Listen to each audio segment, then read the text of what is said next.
5 lois pour faire un webinaire qui cartonne.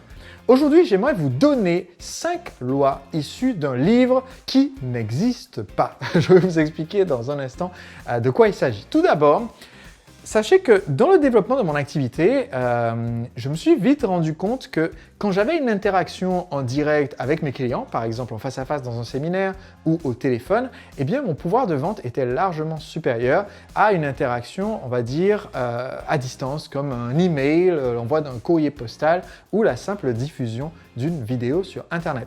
C'est pourquoi j'ai très rapidement commencé à utiliser les webconférences en direct. Ma première webconférence, je l'ai faite en 2008 pour lancer un de mes programmes de coaching amoureux pour les célibataires.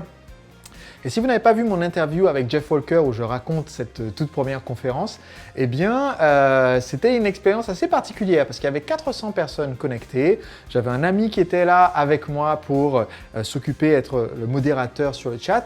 Et moi, j'interagissais avec les internautes. Je créais donc de l'anticipation, de l'enthousiasme par rapport au programme de coaching que j'allais lancer quelques temps plus tard. Et donc, en plein milieu de cette session comme ça de webconférence, j'ai eu soudain un spammer qui a commencé dans le chat à envoyer des messages pour faire la publicité d'un site d'un de mes concurrents. Et donc, il commençait à poster, à dire « c'est nul cette conférence, allez plutôt voir le site de un tel ». Et donc, évidemment, étant donné que ça plombe un peu l'ambiance, j'ai dit à mon ami modérateur à côté, est-ce que tu peux me virer ce boulet de mon chat, s'il te plaît? Chose importante à savoir, quand vous faites une webconférence, c'est important de toujours avoir un partenaire, quelqu'un qui vous seconde. Comme ça, vous n'avez pas besoin de vous occuper des aspects techniques, vous avez quelqu'un qui modère le chat. Bref, ça aide à se concentrer sur le message et à ne pas être distrait. Et donc, mon ami à côté a effectivement donc, fait clic droit sur le spammer pour le virer, mais il a fait une petite erreur dans son clic.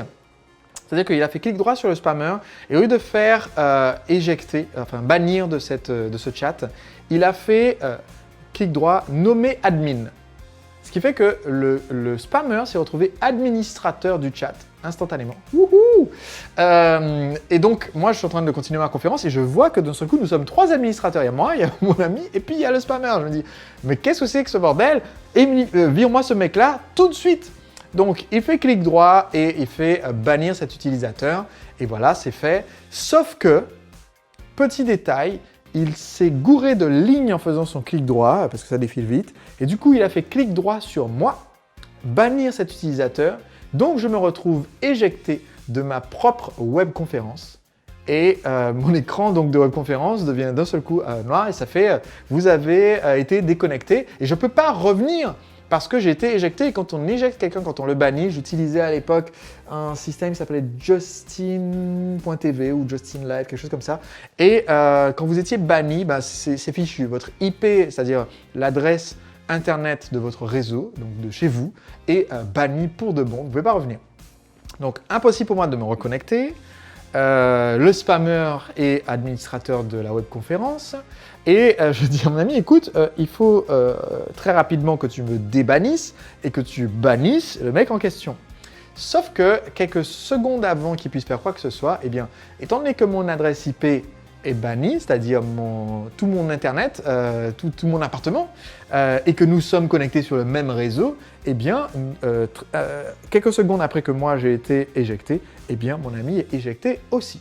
Je n'ai jamais su ce qui s'est passé pendant la suite de cette webconférence où le spammer était administrateur et moi j'étais pas là. Donc il y avait 400 personnes qui étaient là et qui étaient en tête-à-tête avec le spammer. Donc j'ai jamais su ce qui s'est passé à la fin. Ça m'a un peu refroidi de l'expérience des webconférences, j'avoue, mais je n'ai pas baissé les bras pour autant parce que les gens étaient enthousiastes, m'envoyaient plein de messages disant « Ouais Sébastien, on a adoré, est-ce que tu peux quand même donner la suite ?» et tout et tout. Donc j'ai fait des vidéos, j'ai continué et quelques temps plus tard, je me suis formé pour bien comprendre les enjeux des webconférences, comment ça fonctionne, comment bien les utiliser et c'est ce qui m'a permis de très très vite augmenter les résultats de mon entreprise et ensuite quand j'ai lancé le marketeur français, de démarrer en faisant des webconférences. Les webconférences sont un excellent outil pour tester vos nouvelles offres. c'est parce que vous interagissez avec les prospects en live, parce que vous pouvez répondre à leurs objections, et ça m'a permis de générer des centaines de milliers d'euros sur des webconférences en l'espace de quelques heures. Mon record, c'est j'ai fait une webconférence une fois qui a duré plus de 8 heures, donc de 16 heures à minuit. On a eu plus de 6000 personnes connectées simultanées sur cette webconférence qui a duré 8 heures. C'était en 2012. Et depuis, j'ai fait de nombreuses conférences, j'ai enseigné à mes clients comment en faire. J'ai notamment aidé Olivier Roland, par exemple, à lancer son programme Blogueur Pro au départ avec une webconférence qui a été, voilà, les gens ont adoré parce qu'il y avait du contenu et en même temps, ils ont eu l'occasion de s'inscrire pour la première fois à ce programme lancé par Olivier. Et une des personnes à qui j'ai enseigné le pouvoir des webconférences et qui les a utilisées pour développer son business à vitesse grand V, c'est Leandro Lozaic. Leandro, à l'heure où je fais cette vidéo, fait plus de 80 000 euros de chiffre d'affaires par mois, donc 1 million d'euros par an de chiffre d'affaires avec des webconférences qui sont présentées et ensuite automatisées sur Internet. Donc en utilisant ce principe d'avoir une machine à vente qui vend ses produits et qui utilise les webconférences comme méthode de vente. Et donc, en discutant avec Leandro, après qu'il a suivi la formation et que ça a aussi bien marché, eh bien, j'ai découvert qu'il avait fait quelque chose d'excellent. Je trouvais que c'est une très bonne idée. C'est qu'en plus de ce qu'il avait appris dans ma formation pour faire sa webconférence, eh bien, Leandro ensuite a acheté plusieurs autres formations aux États-Unis, de nombreuses formations sur tout ce qui concerne faire des webconférences, faire des webinaires. Et ensuite, il a demandé, donc il ne les a pas regardés. Donc voilà, c'est très Leandro ça. Il ne les a pas regardés, mais il a en fait embauché des assistants qui sont allés regarder toutes les formations et prendre des notes détaillées. Donc il s'est retrouvé avec des notes détaillées sur toutes ces formations. Et ensuite, il a embauché un assistant pour prendre toutes les notes et les réunir ensemble dans un seul document récapitulatif de toutes les meilleures techniques pour faire ces webconférences. Et donc, c'est ce qui a donné naissance à ce livre, Ninja Secrets of Killer Webinars, qui est un livre qui, en fait, n'existe pas. Le livre que vous voyez ici, c'est le seul exemplaire au monde de ce livre de Leandro. Même Leandro ne l'a pas. Pourquoi? Parce que donc, quand il a fait son document comme ça récapitulatif, c'est sous la forme d'un document Word ou Google Doc qu'il a bien voulu partager avec moi, qui a plein de bonnes idées, mais ne souhaitant pas lire sur mon ordinateur un document Google Doc de je ne sais pas combien de centaines de pages, eh bien je vais utiliser la technique que vous m'avez déjà vu utiliser sur cette même chaîne pour un autre livre, c'est que je l'ai fait remettre en page sous la forme d'un livre et que je l'ai fait imprimer. Donc c'est l'unique exemplaire au monde de ce livre. Désolé, il n'y a pas de lien pour pouvoir le télécharger avec cette vidéo, mais je vais vous donner en fait les 5 lois pour un webinaire qui casse la baraque et qui sont issus de ce livre et qui sont pour moi la clé. Donc ça récapitule bien ce que j'enseigne sur les webinaires et ça le dit de façon très claire et je vais le partager avec vous maintenant. La première loi pour un webinaire qui casse la baraque, c'est la loi des inscriptions maximum. C'est-à-dire comment avoir le maximum de personnes qui disent « oui, je participerai à cette webconférence ». Eh bien, voici quelques-unes des astuces qui permettent d'avoir le maximum de personnes qui s'inscrivent. La première astuce, c'est le nom de votre webinaire. Vous faites une webconférence, vous voulez que les gens viennent, eh bien, il faut que ce nom soit accrocheur parce que le titre de ce webinaire, c'est l'équivalent de l'accroche d'un email, de l'accroche d'une page de vente, c'est l'équivalent de l'accroche d'une pub sur Internet. C'est ce qu'on voit en premier et qui nous décide tout de suite de si on écoute la suite ou pas. Pour que cette accroche soit puissante, l'autre point essentiel, donc le deuxième point, c'est avoir une promesse forte. Quand vous avez une promesse balèze sur votre webinaire, ça attire l'attention et ça permet aux gens quelquefois même de suspendre leur manque de confiance, le temps d'écouter. Parce que si vous dites, voilà, je vais vous enseigner comment avoir 20 minutes de plus de dispo chaque mois, ça ne fait pas rêver et je ne vais pas dépenser 2 heures à vous écouter en webconférence, m'expliquer comment avoir 20 minutes de dispo de plus par mois. Si vous m'expliquez par contre comment me libérer 2 heures par jour en augmentant ma productivité pour que j'ai 2 heures de temps libre de plus par jour dans mon travail, ok, ça peut être intéressant. Si vous m'expliquez comment faire la semaine de 4 heures, eh bien c'est une promesse qui est tellement forte que même si les gens ne vous croient pas, ils vont quand même écouter un peu pour en savoir davantage. Donc, le nom, la promesse, autre point important pour pouvoir aider votre webinaire à fonctionner, c'est créer l'urgence. C'est-à-dire que vous aurez moins d'inscriptions si votre webinaire est loin dans le temps, parce que les gens se diront « je peux m'inscrire plus tard ». C'est-à-dire si votre webinaire c'est comme le salon de l'entrepreneur et on peut y assister 2 fois par an, eh bien, si c'est la semaine prochaine, vous aurez beaucoup d'inscriptions parce que c'est bientôt. Si c'est demain, vous aurez beaucoup d'inscriptions parce que c'est demain. Si c'est ce soir, vous aurez beaucoup d'inscriptions parce que c'est là, tout de suite, là. Si c'est en septembre de l'année prochaine, on attendra octobre de l'année prochaine pour y repenser. Donc, ça tombe à l'eau. 2 autres astuces dont parle Leandro là-dedans, c'est que, premièrement, les témoignages ne marchent pas pour les pages de webinaire, ce qui est vrai. C'est-à-dire que autant c'est bon d'utiliser des témoignages pour vendre vos produits, et j'en parle tout le temps dans mes vidéos, autant sur une page de webinaire, on s'inscrit pour quelque chose de gratuit et avoir des témoignages, ça ne marche pas.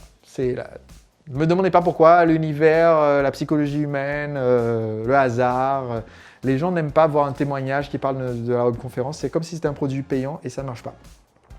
Par contre, une astuce qui marche bien pour avoir plus d'inscriptions, c'est d'offrir quelque chose à télécharger tout de suite. Donc, offrir un cadeau, c'est une bonne technique qui est soit à télécharger tout de suite, soit à télécharger à la fin du webinaire. Un PDF récapitulatif, une feuille pense-bête, un outil de calcul. Ce sont des choses qui augmentent le taux d'inscription parce que les gens veulent le truc et ils aiment bien avoir un truc. La loi numéro 2. La loi numéro 2, c'est la loi de la participation maximum. Donc, comment faire pour que les gens viennent sur le webinaire? C'est bien sympa, on a eu 1000 personnes inscrites. Eh bien, il faut savoir que la moyenne dans ce secteur, quand on fait des webconférences, c'est que si vous avez 1000 personnes inscrites, vous allez en avoir entre 250 et 300, 350 qui vont se pointer. Alors évidemment, ça ne fait pas rêver dans le sens où vous avez mis tellement d'efforts pour que les gens s'inscrivent et maintenant il y a les 2 tiers qui ne viennent jamais. Donc comment est-ce qu'on fait pour augmenter ce taux et voilà, pour mes webinaires, on tourne en général à dans les 60-65% de participation sur nos webinaires sur notre site. Comment est-ce qu'on fait? Eh bien voici quelques-unes des astuces. Première astuce, c'est utiliser un cycle court. Ça veut dire que quand vous faites la promotion d'un webinaire, il ne doit pas avoir lieu très loin dans le temps. Et dans le livre, j'allais dire Leandro recommande, mais ce n'est pas Leandro, techniquement, je viens d'y penser. En fait, c'est les gens qui ont contentieux pour que Leandro puisse avoir les infos. Mais n'empêche, voilà, bon, c'est signé Leandro sur mon exemplaire. Dans le livre, ils disent 3 jours maximum. Dans mon expérience, 3 jours c'est bien, 2 jours c'est mieux. C'est-à-dire, si le webinaire a lieu jeudi, je vais envoyer un mail au plus tôt le lundi. Mais en général, je vais plutôt envoyer un mail mardi et un mail mercredi au sujet de mon webinaire de jeudi. Donc, faire la promotion sur un cycle court, comme ça, quand les gens s'inscrivent, ils savent qu'ils sont dispo. Un autre point qui n'est pas dit dans le livre, c'est le choix des jours est important. Il dépend de votre audience. Par exemple, pour moi, j'ai constaté que quand j'organise un webinaire le vendredi, j'ai beaucoup d'inscriptions, mais les gens ne se pointent pas. Le vendredi soir, j'ai testé en 2011-2012, j'ai organisé plus de 600 webinaires pour ma formation c'est sur le client, d'accord? Donc il y en avait les lundis, les mercredis, les vendredis, les dimanches, les mardis, enfin bref, on a testé un peu tout. On a testé 10h du matin, 15h, 19h, 20h, etc. Et en fait, le vendredi soir, c'est le soir où si je dis que mon webinaire c'est le vendredi soir, j'ai le plus d'inscriptions. Si je dis que mon webinaire c'est le dimanche soir, j'ai le moins d'inscriptions. Ou le dimanche midi, j'ai le moins d'inscriptions. Mais il y a plus de gens qui sont présents le dimanche que de gens présents le vendredi. Alors qu'il y avait plus d'inscrits, mais en fait quand les gens s'engagent pour un truc le vendredi soir, ils ne se pointent pas parce qu'ils vont faire autre chose. Ils vont au cinéma, ils sont devant la télé, bref, ils sont au resto. Autre point, donc c'est avoir une page de remerciement. Page de remerciement pour expliquer aux gens, rappeler la valeur de votre webinaire et les inviter à mettre l'événement dans leur agenda pour être vraiment présent. Autre point pour aider les gens à être présents, c'est démarrer tout de suite l'information. Entre l'inscription de quelqu'un et le webinaire, s'il y a 2 jours, j'essaie de lui envoyer 2 vidéos, donc une vidéo par jour, pour lui redonner envie de venir sur le webinaire et lui donner l'eau à la bouche pour venir et être présent. Ensuite, ce qu'eux ils appellent une technique qui marche très très bien et que dans le livre ils appellent soudoyer les personnes pour être présentes. C'est à nouveau proposer un cadeau qui sera offert qu'aux gens qui seront là lors du webinaire. Donc, soit vous allez par exemple donner un PDF à trous quand on vient de s'inscrire et dire à la fin du webinaire je vous donnerai le document complété avec toutes les notes. Soit vous donnez rien quand on s'inscrit et vous dites à la fin du webinaire, je vous donnerai la ressource. C'est une bonne technique pour que les gens viennent. Ensuite, voilà, ça c'est les trucs les plus importants. Il donne deux ou trois autres astuces qui sont en fait une redite de ce qui a été dit avant. La loi numéro 3. La loi numéro 3, c'est la loi de la présence maximum. Donc, qu'est-ce que je veux dire par là? C'est que les gens restent présents pendant le webinaire le plus longtemps possible. Vous faites une webconférence, elle va durer entre 45 minutes et 1h15. Ça c'est important, vous devez le noter. C'est le délai optimal de présentation avant de présenter une offre. J'ai des webinaires qui durent 2 heures avant que je présente l'offre. Mon record, c'est que j'ai fait un webinaire qui a duré 5 heures. Et donc le webinaire a commencé à 20h30, j'ai dû présenter l'offre vers 1h et quelques du matin. Les gens dans le chat disaient « C'est bon, j'ai acheté, est-ce que je peux aller me coucher maintenant, s'il te plaît, Sébastien ?» Je déconseille de faire ça. Le taux de conversion sera meilleur si votre webinaire est relativement court. Alors, peut-être pas un webinaire de 10 minutes de contenu et ensuite une offre, mais 45 minutes à 1h15, c'est le top. 1 heure pile de contenu avant l'offre, c'est parfait. Donc, la clé pour que les gens restent présents, c'est la structure.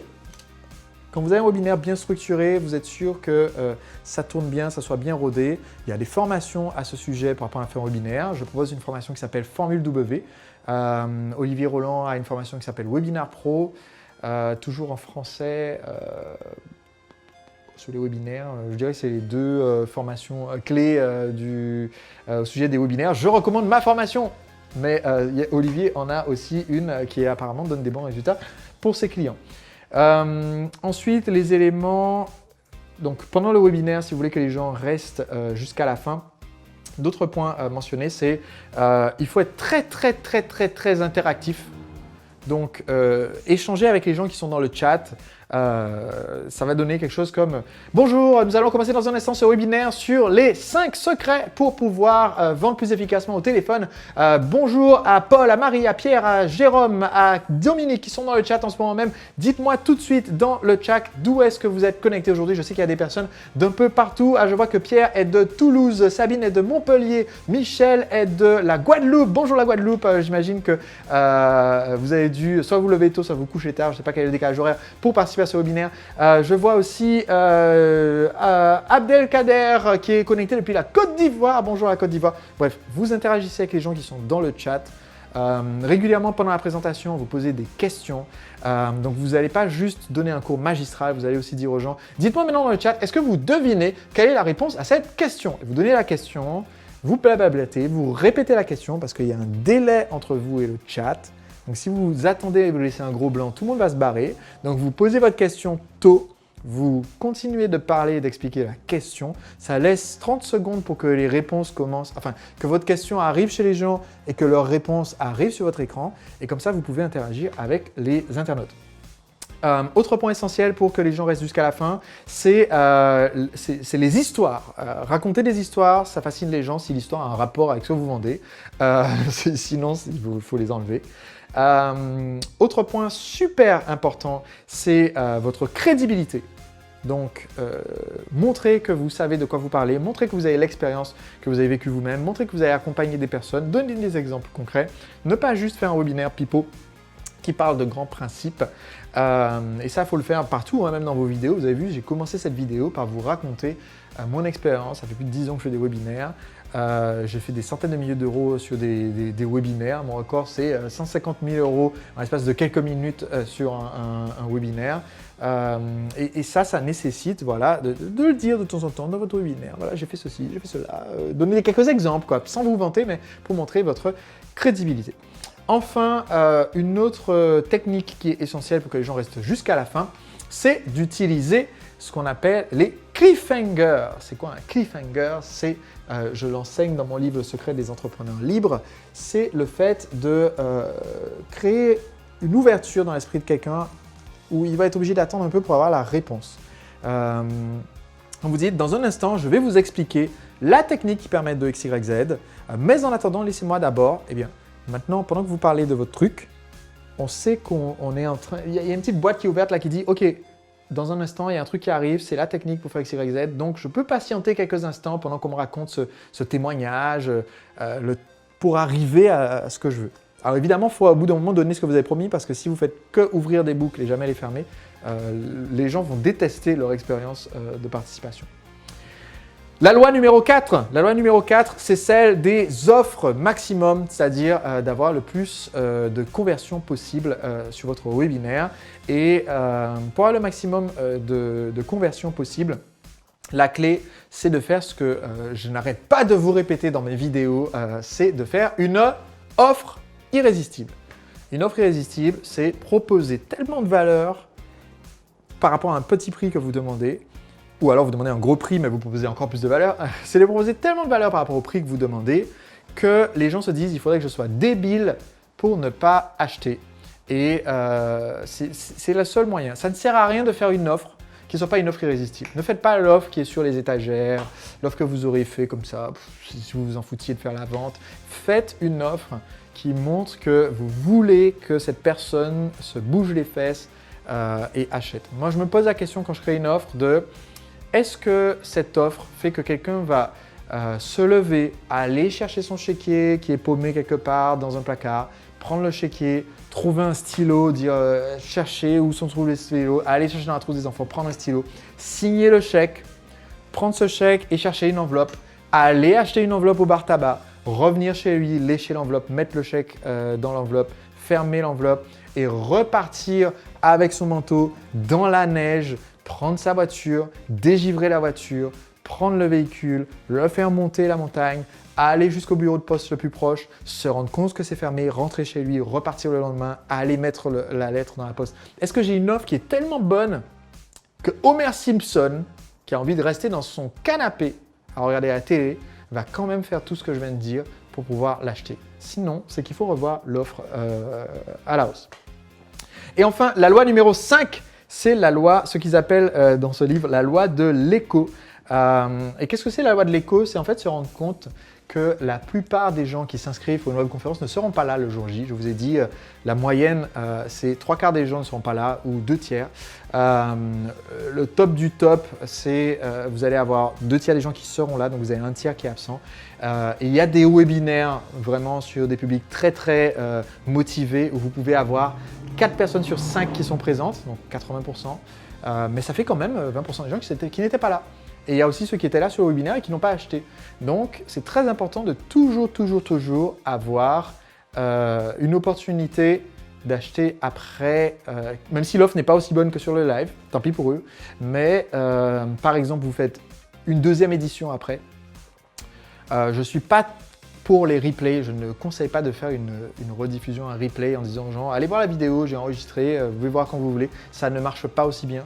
Par contre, si vous dites bon, on a fait le webinaire jeudi, ça a eu du succès. Alors, si ça n'a pas eu de succès, ben, ne le faites pas. Je veux dire, ça ne sert à rien de faire une deuxième édition d'un webinaire qui a fait un flop. Améliorez-le, quoi. Mais si c'est un webinaire a bien marché, eh bien, vous dites salut, ça a bien marché. Donc, du coup, on a décidé d'en faire un autre d'ici quelques jours. Voici le lien pour vous inscrire.